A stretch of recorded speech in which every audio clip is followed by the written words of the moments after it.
When my mom told me you can eat in the car, I didn't cry, I just smiled. Because this time, I came prepared. I stood in the hallway of my childhood home, holding a homemade cherry pie and a neatly wrapped gift bag with trembling fingers. Christmas music played softly from the living room, and the smell of roasted ham filled the air like something out of a holiday movie. My dress was new, emerald green, a color my grandmother used to say brought out the fire in my eyes. I had curled my hair that morning, put on makeup with extra care, even wore the pearl earrings my aunt once gave me. I had rehearsed my greeting, but I hadn't prepared for that, for my mother's clipped voice and blank smile as she nodded toward the driveway. "We didn't realize you were coming, Jenna. There's just not enough space at the table. You can eat in the car." Behind her, Brett leaned against the wall with that smug grin he'd worn since we were kids. "What's the big deal?" he said, loud enough for the others to hear. "You never stay long anyway." I looked around at the heads turning away, the sudden interest in drinks, coats, anything but me. Then I smiled, because this time I brought more than dessert. There was a time when I believed love was something you could earn, like a prize handed out at the end of the night if you just played your part well enough. When I was 9, Brett came down with the flu just before our school's winter recital. Mom was pulling double shifts at the hospital, and Dad had retreated into one of his moody silences again. So I fed Brett spoonfuls of chicken soup, wiped sweat from his forehead with a cool washcloth, and missed rehearsal to stay home with him. I was sick too, but I kept it to myself. He needed me more. Brett wasn't always like this. When we were little, he used to cling to my sleeve walking into school. I was the loud one, the unafraid one. I once shoved a kid twice my size for calling Brett a baby. "He's my brother," I said. Like that explained everything. Grandma June used to say we were two halves of a heart. On summer evenings, she and I would sit on the porch swing, sipping sweet tea and talking about everything and nothing. "You're the glue, Jenna," she'd say. The quiet kind, but strong. She always saw me, even when no one else did. I grew up thinking that was enough, to be useful, dependable, invisible in the best way. When Mom had migraines, I'd make her tea and sit in silence next to her bed for hours, doing my homework by the dim hallway light. When Tanya needed help with math, I'd stay up tutoring her even if it meant bombing my own test. When Dad forgot my birthday, I wrote him a thank you card anyway for the socks he didn't remember giving me. In high school, I helped Tanya write love notes to Kyle Marcus, the swim team captain. She had a crush, I had a deeper one, but she was younger and fragile and beautiful in that way people always noticed. So I swallowed my feelings and made her shine. Senior prom, I finally got asked to a different school's dance. I bought the dress, had the shoes. Then Tanya was dumped an hour before her night. I stayed home to hold her hair while she cried into the toilet. I missed my one night because she couldn't face hers alone. Mom never asked why I stayed in. She just told Tanya how gracefully she handled disappointment. I scrubbed her mascara off the guest towels and said nothing. Then came the years Brett spiraled. He lost his third job, blamed the economy, said he needed space. I loaned him $600, 0 cents for rent, then $200, 0 cents for his car, then $500, 0 cents for some life-changing workshop he never went to. I paid my own bills late to make room for his chaos. I never even got a thank you. When Grandma died, I found the locket in her drawer, a delicate silver heart with a photo of her as a young woman inside. There was a letter, too, for my Jenna, for the girl who stayed, who never stopped loving. She wanted me to have it. It was hers and now mine. But at the funeral, Tanya wore it. She claimed Grandma had given it to her. In private, Mom said, "Don't make this into drama, Jenna." And like always, I let it go. Even then, I believed I could earn my place, that love was a ledger I could balance, that if I just kept giving one day, someone would look at me and say, "You belong." I baked pies, I remembered birthdays, I offered rides, kept secrets, forgave insults, laughed when it hurt. I tried so hard to be what they needed. Turns out, no matter how hard you work, some families still leave you standing at the door, gift in hand, pie cooling in the cold, waiting for a space they never planned to make. And sometimes, all it takes is one empty chair to realize they never saw you at all. At first, it was little things, easy to dismiss, like dust gathering in the corners of a once loved room. They started planning family events without telling me. I'd find out about Sunday brunches or birthday dinners through Tanya's Instagram stories, a smiling group photo I hadn't been invited to. When I confronted her once, she said, "Oh, I thought you were too busy with your work stuff." That excuse got repeated so often, it might as well have been my name.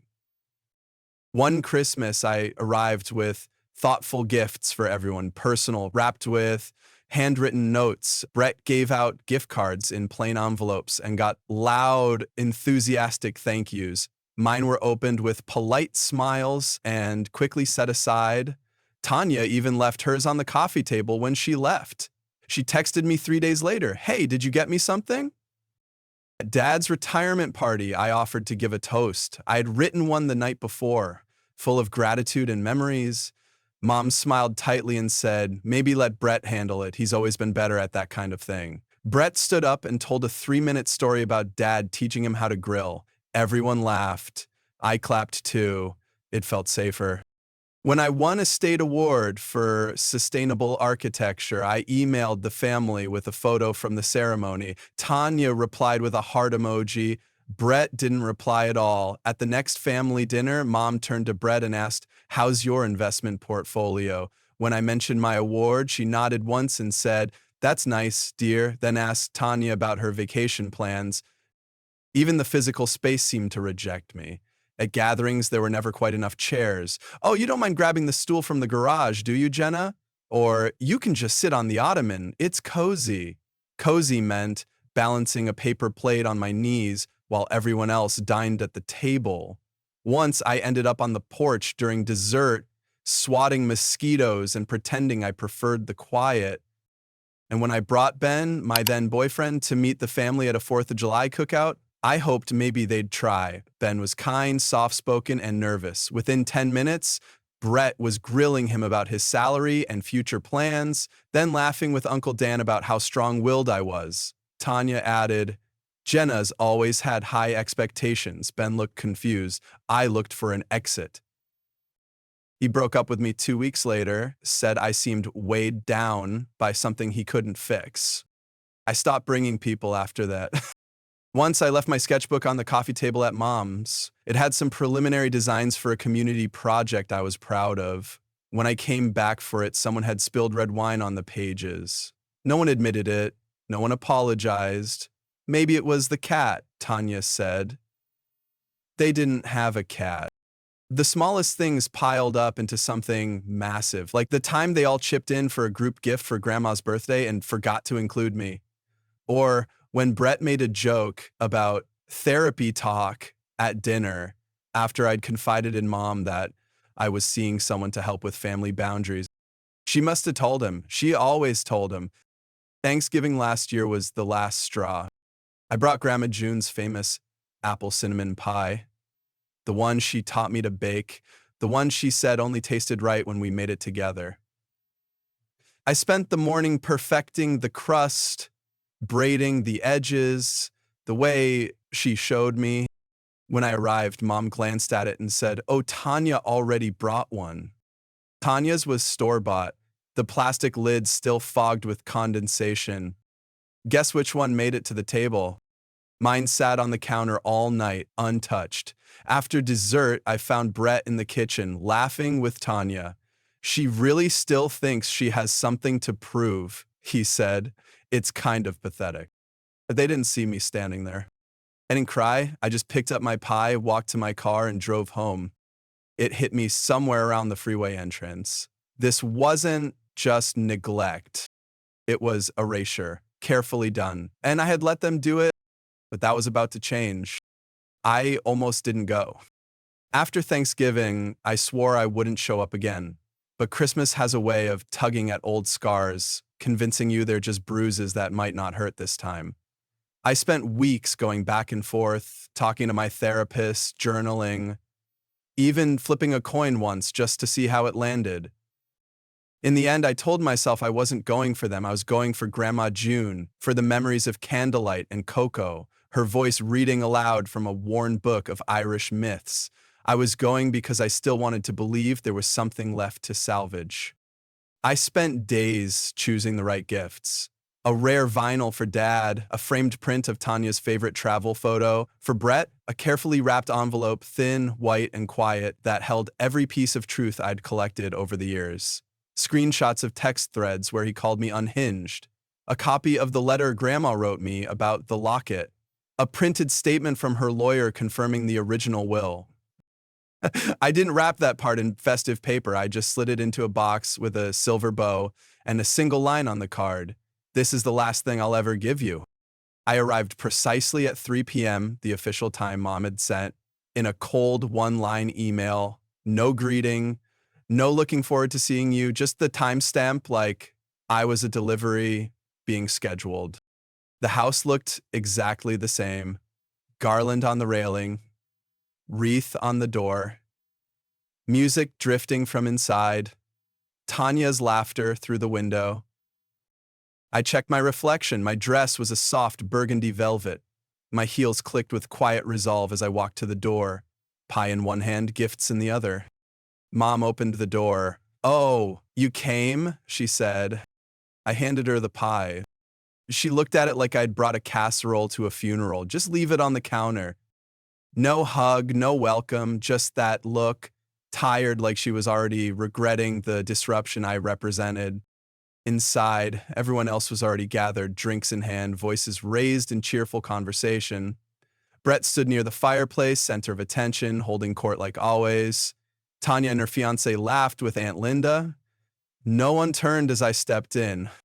I set the gifts under the tree, carefully placing Brett's envelope in the center.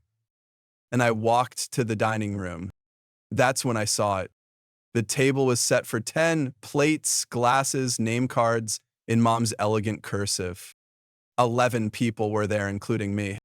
I checked again. 10 seats. 10 names. Mine wasn't one of them. I stood there, pie still in my hands, heartbeat in my throat. Surely it was a mistake. "Mom," I said quietly, trying to keep my voice even, "I don't see my name." She didn't meet my eyes. "Oh, we had to keep things tight this year. Your father needs more space with his back. There wasn't room." I waited for someone to say something, anyone to offer a folding chair, a laugh, a quick fix. But no one moved. Then Brett turned to me smirking. "Why would we waste a seat on you?" The words hit harder than I imagined they could, not because they were new, but because they were public. There was no pretense anymore, no covering the rejection in politeness. It was out, spoken, confirmed. They didn't even want me pretending to belong. I stood frozen, still holding the pie, the scent of cinnamon turning bitter in my nose. I scanned the room. Dad stared into his wine glass. Tanya looked away. Mom went back to arranging napkins like nothing had happened. Even Grandma's locket sparkled mockingly from Tanya's neck. I walked out without a word. No one followed. No one called after me. The cold slapped my face as I stepped outside, my heels clicking against the driveway, breath fogging the air like smoke. I sat in my car, placed the pie on the passenger seat, and stared through the windshield as snow began to fall in soft spirals. For a moment, I couldn't breathe. Then I did. Then I laughed, short, hollow, unfamiliar. This was the moment. The final cut. The proof. There would be no more tries, no more perfect gifts, no more waiting to be chosen. They had spoken, and I had finally heard them. I sat there for over an hour, the heater humming softly, while I stared at the house I used to call home. Shadows passed by the windows, laughter drifted faintly through the walls, the scent of ham and rosemary and wine wafted through the cracks. I imagined them clinking glasses, talking over one another, passing Tanya's store-bought pie with generous scoops of whipped cream. I imagined my chair staying empty, unmissed. At some point, I took out my phone and reread the letter Grandma wrote me.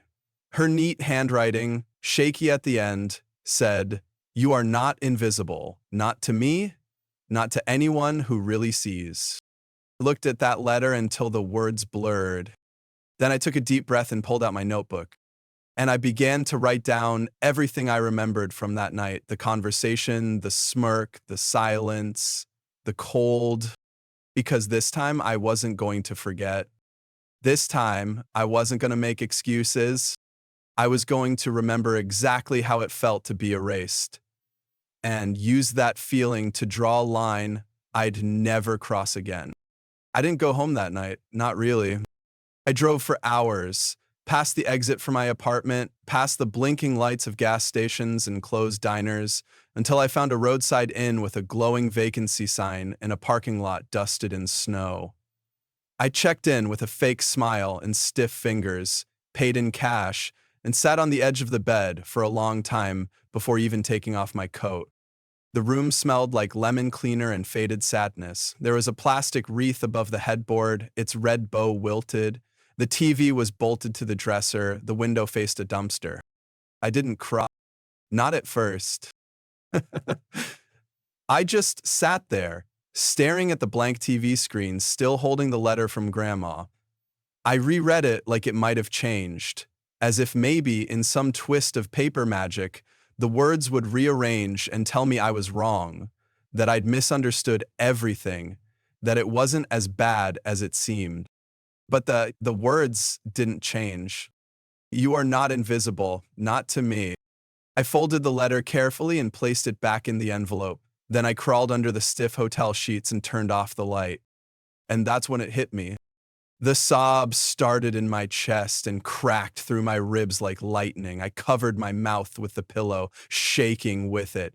Not just one moment's pain, but years of watching from the sidelines, of swallowing disappointment, of convincing myself I could earn love like it was something you applied for and maybe got after enough effort. I cried for that girl. The one who kept showing up with pies and presents, still believing someone might make room for her. The one who kept hoping the next time would be different. I don't know how long I cried. Long enough for my face to swell and my voice to go hoarse. Long enough that the pain dulled into a kind of numbness. The next morning, I couldn't move. I lay in bed watching gray light leak through the curtains, paralyzed by exhaustion and silence. My phone buzzed twice. Once from Tanya, once from Mom. I didn't check the messages. I couldn't. The ache was everywhere, behind my eyes, in my throat, in the heavy pit of my stomach. It wasn't just sadness, it was grief. The death of a belief I had held onto my whole life. That if you tried hard enough, they'd love you back. That lie was gone now. I considered going home, drawing the blinds, shutting the world out for good.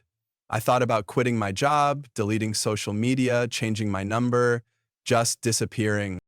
The thing about being erased is that after a while you start wondering if maybe they were right to do it. But then, just before noon, the front desk knocked on the door. I pulled on a hoodie and opened it halfway. "There's a delivery for you," the receptionist said, handing me a small white bag. Someone named Melanie called ahead.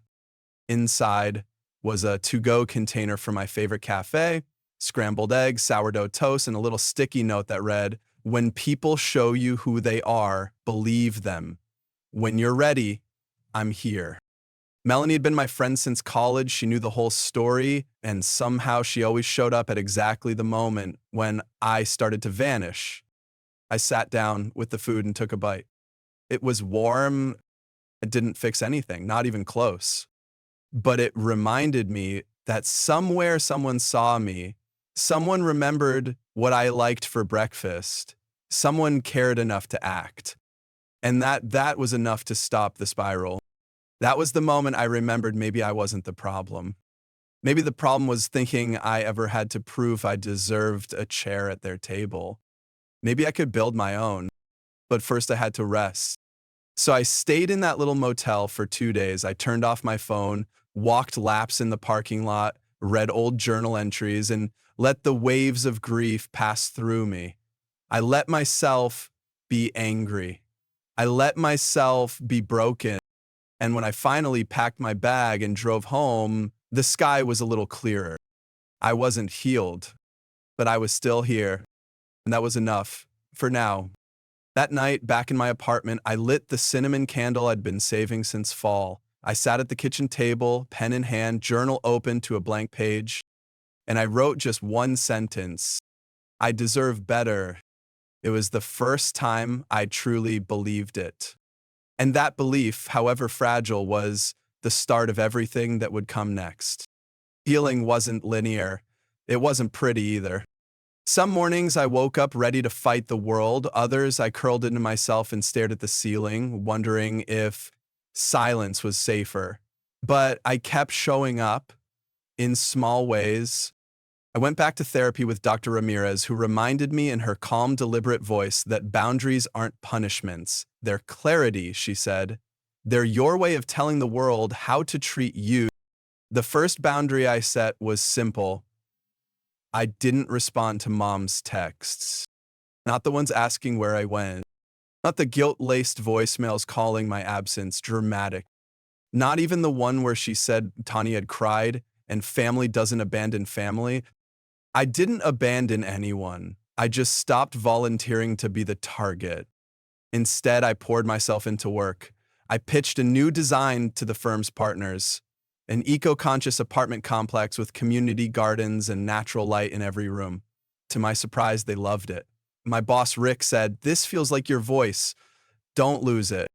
I didn't plan to.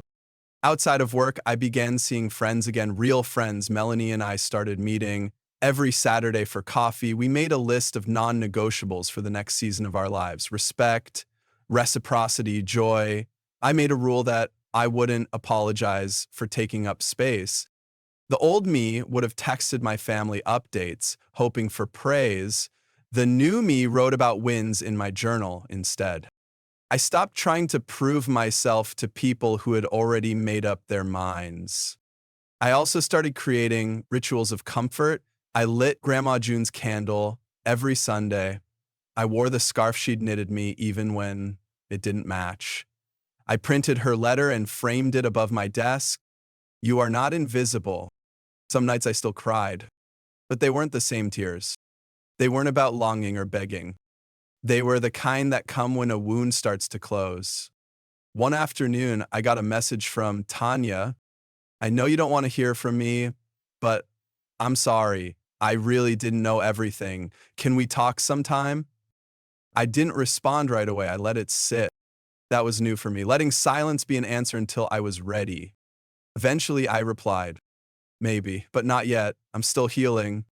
And I was. I began seeing myself differently, not as someone who had been excluded, but as someone who had walked away from what hurt. I cleaned my apartment top to bottom. I donated the family portraits, the dusty holiday decorations, the old invitations I'd saved, hoping they meant more than they did. I bought new bedding in deep emerald, the color I wore that day, because it didn't belong to them.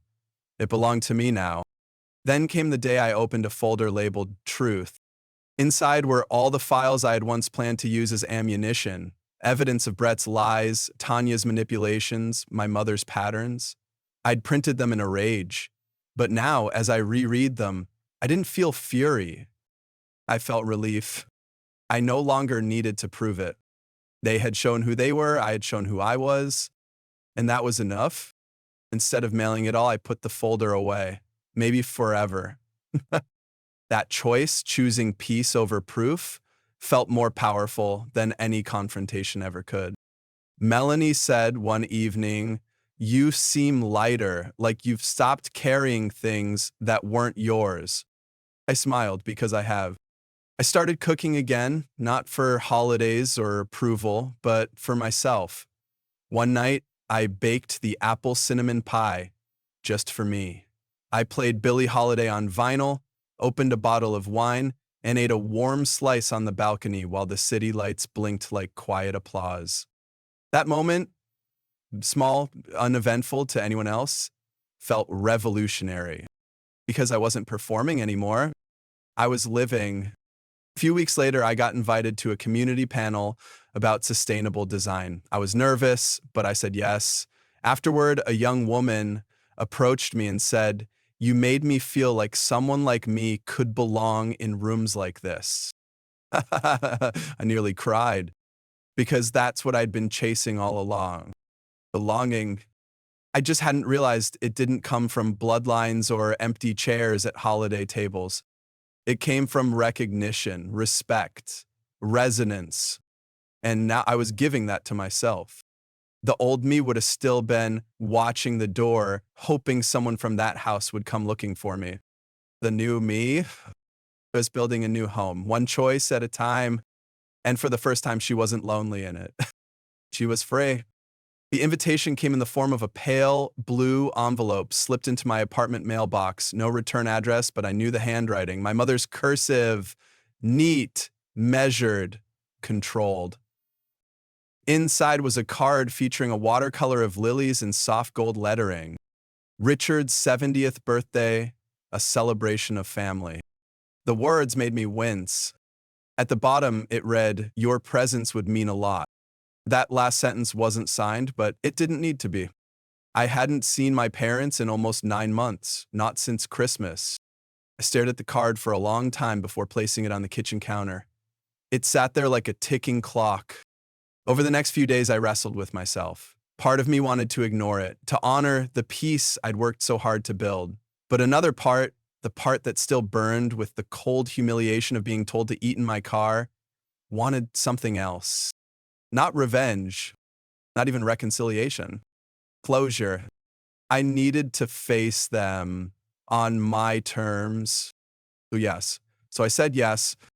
I arrived at the restaurant in a navy suit, sharp, structured, unapologetically powerful.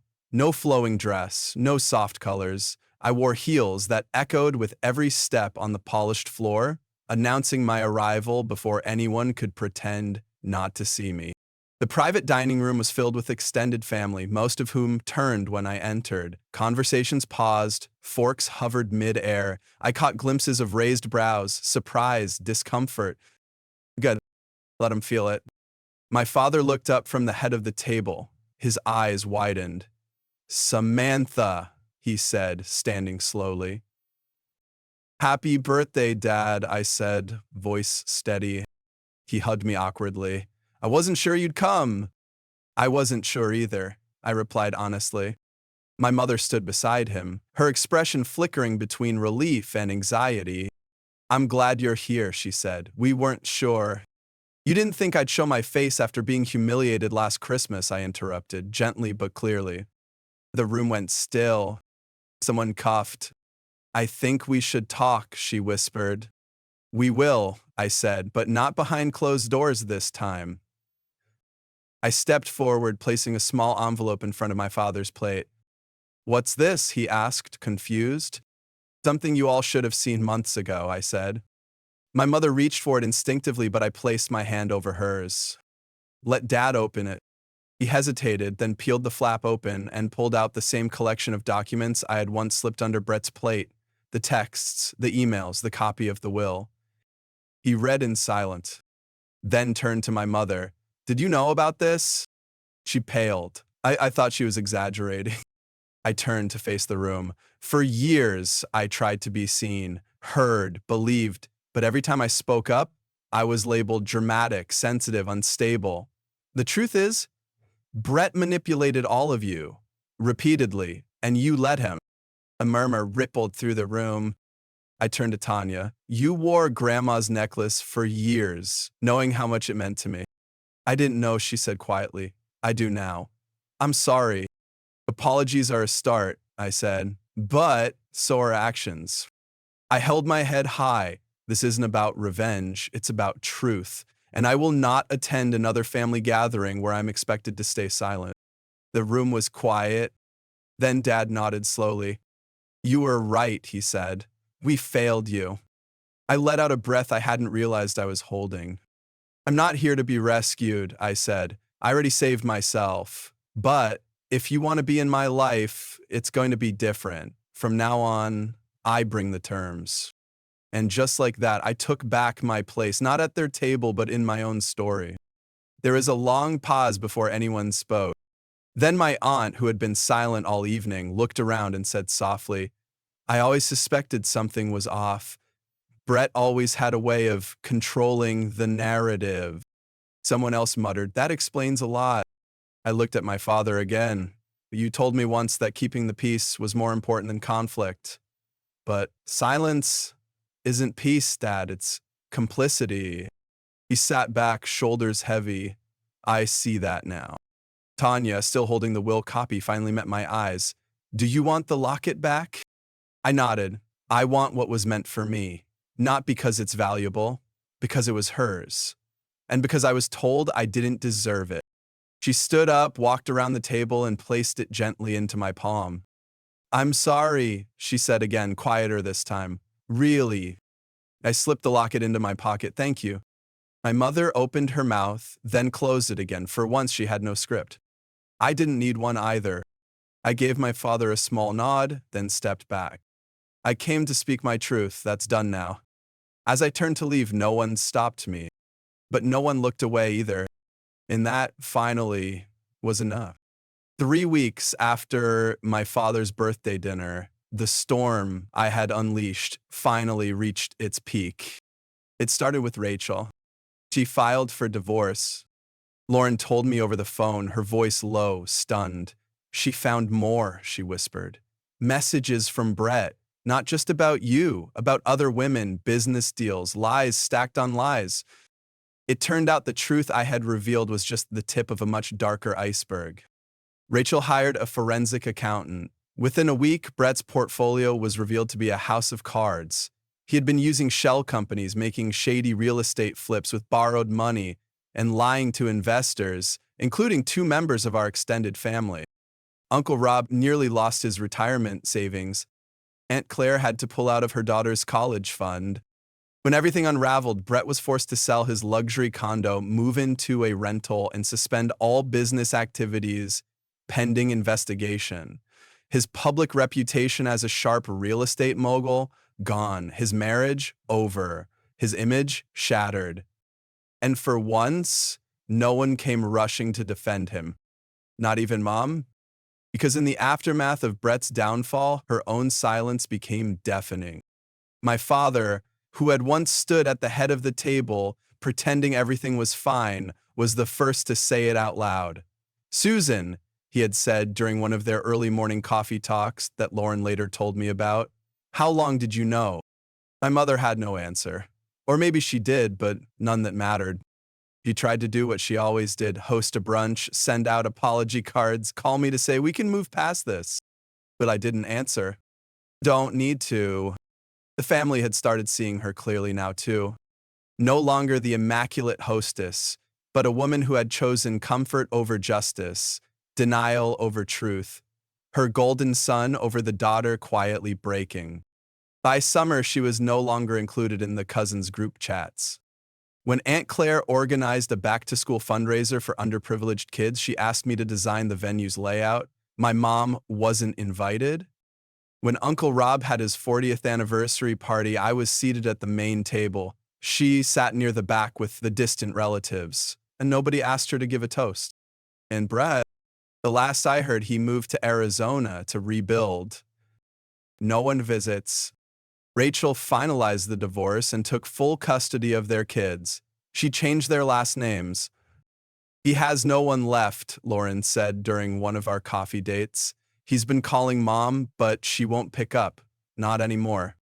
There is a time I would have felt sorry for him. For both of them. Now I feel free. As of not vengeful. Not triumphant. Just light. Because their downfall wasn't my doing. It was their own choices finally catching up. I didn't burn the house down. I just walked out and let the matches fall where they may. And when the smoke cleared, they were the ones holding the lighter. Lauren started visiting me more often bringing small things from our childhood, photos, a scarf I had forgotten in mom's attic, a dried flower we had pressed into a book at age 10. She didn't say much about the dinner, about the the implosion, but her actions spoke clearly. I want to be part of your life, she said once, simply. For real this time. Dad changed too. Slowly, awkwardly, he started asking questions instead of assuming. He listened without interrupting. One Sunday, he came to the city just to have lunch with me and see the building I had helped design. He took photos in front of it like a proud tourist. I should have seen it sooner, he said, wiping his eyes. Not just the building, you. Even Aunt Barbara, who had always echoed my mother's dismissals, called me in tears. I didn't know what I was ignoring, she said. I didn't know how much it cost you. And by one, the silences broke. The loyalties shifted. And the family began to reform, not around Brett's charisma or my mother's orchestration, but around truth, around decency, around people who showed up, honestly, honorably. As for me, I stayed out of the drama. I kept going to therapy. I kept working on my projects. I went on hikes with Alicia. I had Sunday dinner with Lauren and her husband. I laughed more. When Thanksgiving came, I hosted a small gathering at my apartment. Dad brought a bottle of wine. Alicia brought sweet potato pies. Lauren made stuffing. We sat around my mismatched table. No heirloom silver, no assigned seats, just laughter, honesty, and grace. But no one mentioned Brett. No one needed to. I wore Grandmother Rose's locket that night. It rested warm against my skin. And when I caught my reflection in the window, smiling, surrounded by people who saw me, who chose me, I finally understood this is what family looks like. Not perfect, not inherited, but chosen and earned, and absolutely mine. One Sunday morning in early spring, I woke up before the sun. No reason, just one of those quiet awakenings where the world feels still and watchful.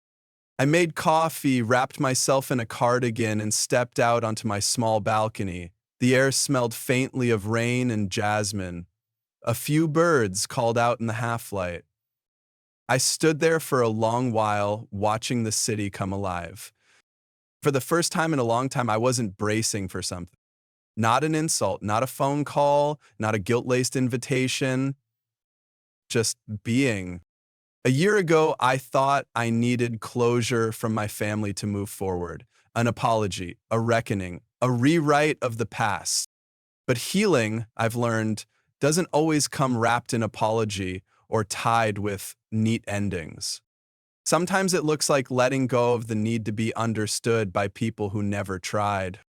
Sometimes it's a quiet Sunday morning where your breath comes easy and your heart isn't waiting for the next blow. I still go to therapy, still check in with myself on the hard days, still have moments where I wonder if I was too much or not enough. But now I recognize those thoughts for what they are, echoes of old wounds, not truths. And I respond to them with kindness, not self-judgment. Sometimes people ask me if I've forgiven Brett or my mother. I tell them I've forgiven the younger version of me who kept trying to earn love that should have been freely given. That's where the work starts. And maybe one day, if they show up differently, truly, vulnerably, I'll consider what forgiveness might look like for them too. But I don't owe anyone that to move forward. The only person I owe truth, gentleness, and peace to is myself. Before I went back inside, I touched the silver locket at my throat, Grandmother Rose's locket, and I whispered, I'm okay now. Not perfect, but okay. And sometimes that's more than enough.